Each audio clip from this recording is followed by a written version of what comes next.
అందరికీ నమస్కారం. ప్రైవేట్ ఉద్యోగులు, కార్మికులకు సంబంధించినటువంటి ఒక కీలక అప్డేట్ అయితే రావడం జరిగింది. దానికి సంబంధించి మరి కేంద్ర, రాష్ట్ర ప్రభుత్వాలు ఉద్యోగుల, కార్మికుల శ్రామికులకు సంబంధించి కనీస వేతనాల గురించి కలలోనైనా ఆలోచించరో కానీ ఇక్కడ ప్రైవేట్ జాబ్‌లో కొత్త సిస్టమ్ అంటూ ఏపీ ప్రభుత్వం అయితే క్యాబినెట్‌లో అయితే నిర్ణయం తీసుకోవడం జరిగింది. పని గంటలని 10 గంటలకు పెంచుతూ నిర్ణయం అయితే తీసుకుంది. గతంలో 8 గంటల పనిని ఇప్పుడు 10 గంటలకు పొడిగించడం జరిగింది. ఇది మాత్రం అన్యాయం. ఇప్పుడు ప్రైవేట్ ఉద్యోగాలు చేసేవాళ్ళు ఎక్కువ కష్టపడాల్సి వస్తుంది. మహిళలుంటారు, వృద్ధులుంటారు, తర్వాత అనేక అనారోగ్య సమస్యలతో బాధపడేవారుంటారు. వారందరూ కూడా ప్రస్తుత పరిస్థితుల్లో 10 గంటలు పని చేయాలంటే అదొక దారుణమనే అదొక హింసనే చెప్పుకోవచ్చు. శ్రమ దోపిడీ అనే చెప్పుకోవచ్చు. ఇలా కార్పొరేట్ బడా కంపెనీలకు సహాయం చేయాలని చూస్తూ ప్రభుత్వాలైతే ఎక్కువ పెట్టుబడులను ఆకర్షించాలనే ఉద్దేశంతో ఈ పని గంటలు పెంచుతున్నామని చెప్పి ఏపీ ప్రభుత్వం అయితే చెప్తోంది.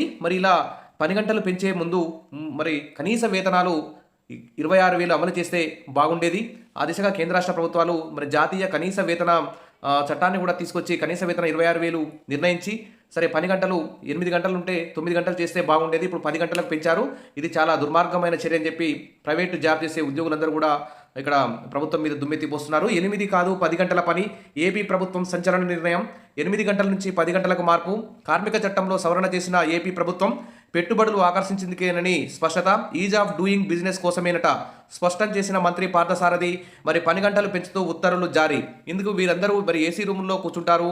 కష్టపడి పనిచేసే వారికి కష్టం విలువ తెలుస్తుంది. కాబట్టి ఇలా పని గంటలు కనీస వేతనాలు పెంచకపోవడం కనీస వేతనాలు పెంచమని ఉద్యోగులు, ప్రైవేట్ ఉద్యోగులు, కార్మికులందరూ కూడా ధర్నాలు చేస్తున్న సందర్భంలో వారి మీద పిడుగుపడినట్టు ఈ పని గంటలు పెంచి కూర్చున్నారు.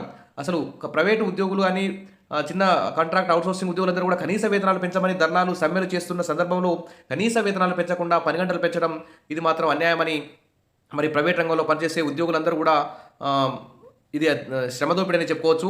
ఈ కొత్త సిస్టమ్ తీసుకురావడానికి చంద్రబాబు నాయుడు గారు అయితే చాలా కీలక పాత్ర పోషించారు. ఇప్పటికే కేరళ, అస్సాం, తమిళనాడు, బెంగాల్ రాష్ట్రాల్లోనూ ఇదే విధానం అమల్లో ఉంది. ఉద్యోగుల కోసం కార్మిక చట్టాల్లో మార్పులు చేపట్టింది. సవరించిన ఆంధ్రప్రదేశ్ ఫ్యాక్టరీల చట్టం ప్రకారం ఇప్పటివరకు 8 గంటలు పనిచేసిన ఉద్యోగులు ఇప్పుడు రోజుకు 10 గంటలు పనిచేయాల్సి వస్తుంది. ఉమ్మడి ఆంధ్రప్రదేశ్లో 8 గంటలుగా ఉన్నటువంటి వర్కింగ్ అవర్స్ను 9 గంటలకు పెంచారు. ఇప్పుడు సెక్షన్ 54 కింద మార్పులు చేసి 10 గంటలకు చేశారు. దీంతోపాటు మొదటి 5 గంటల తర్వాత విరామం తీసుకునేవారు. ఇప్పుడు దీన్ని 6 గంటలు పనిచేసిన తర్వాత 1 గంట సేపు విరామం తీసుకునే విధంగా ఈ చట్టాన్ని అయితే మార్చడం జరిగింది. ఓవర్ టైం గరిష్ట పరిమితిలో కూడా మార్పు చేశారు. ఓవర్ టైం గరిష్ట పరిమితిలో మొదట ఇది 75 గంటలు ఉండగా ఇప్పుడు 144 గంటలకు పెంచారు. ఇది అసెంబ్లీలో కూర్చొని పెంచడం, పేపర్ల మీద రాయడం ఈజీగా చేయొచ్చు. కానీ అక్కడ వర్క్ చేసేటప్పుడు ఎంత కష్టమో ఆ వర్క్ చేసేవారికే తెలుస్తుంది. ప్రభుత్వం ఇలా 10 గంటలు పెంచడం మాత్రం అన్యాయం. కార్మికులు, ప్రైవేట్ రంగంలో పనిచేసే ఉద్యోగులు అందరూ కూడా కనీస వేతనాలు పెంచమని డిమాండ్ చేస్తున్న సందర్భంలో ఇలా 10 గంటలు పెంచడం చాలా అన్యాయం. ఈజ్ ఆఫ్ డూయింగ్ బిజినెస్ విధానంలో భాగమని ప్రభుత్వం అయితే ఈజీగా చెప్పుకుంటుంది. నిబంధనలు కొద్దిగా సడలించడం వల్ల ఆంధ్రప్రదేశ్లో ఎక్కువ పెట్టుబడులు వస్తాయని, వ్యాపారం చేయడం సులభం అవుతుందని అన్నారు. నిర్ణయాన్ని వ్యతిరేకించిన కార్మిక సంఘాలు నిర్ణీత సమయం కంటే ఎక్కువ అంటే 2 గంటలు అదనంగా పని చేయించుకోవచ్చని వారు అంటున్నారు. దీనివల్ల ఉద్యోగులు రోజుకు 12 గంటలు లేదా అంతకంటే ఎక్కువ పని చేయాల్సి వస్తుంది. అంటే ఇంటి దగ్గర నుంచి బయలుదేరడం 1 గంట, 10 గంటలు పనిచేయడం, మళ్ళీ ఆఫీస్ నుంచి ఇంటికి వెళ్ళడం 1 గంట, మొత్తం 12 గంటలు పనిచేయాల్సి వస్తుంది. వారి కుటుంబాలు లేవా, వారికి పిల్లలు లేరా, వారికి ఆరోగ్యం, అనారోగ్యం, వారి యొక్క వ్యక్తిగత జీవితంపై కూడా పెను ప్రభావం చూపుతుందని అంటున్నారు. ప్రత్యేక వెసులుబాటు ఉన్న రాష్ట్రాలు కూడా ఉన్నాయి.